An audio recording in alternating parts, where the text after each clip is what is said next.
Уникатните смокви од валандавското село Собри за прв пат денес се најдоа на градскиот пазар во Штип. За потеклото и историјата на смоквата ни зборуваше Ристо Трајков. Смоквата потекнала од Турција. Донесена е од пред Османското империја, мислам кога била Османската империја. Тога е дојдена кај нас. Кај нас е мислам потопло и тоа успева кај нас сега. Интересно е што смоквата има долг живот и таа може да издржи? Па смоквата може да издржи 50 и 100 години, зависи. Она и суша се потера, па друго стебло. Важно коренот не гние.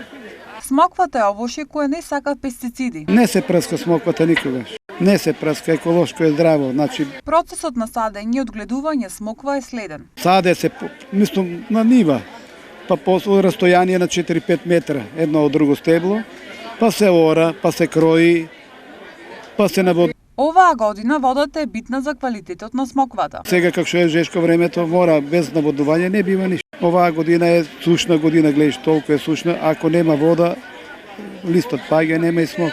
Знаеме дека дождот е многу битен за овие жешки периоди, но на смоквата може да му наштети. Ако заврне дожд, пане ги дожд, они пукат, расипуваат се и нема квалитет. Сушниот период завзема улога и во родот на смоквата, па затоа Послабо е од тие сушна годината, како да ти кажам. Едно дрво може, зависи од големината. Може да даде и 20 кила, може и 15, може и 10, ако е младо.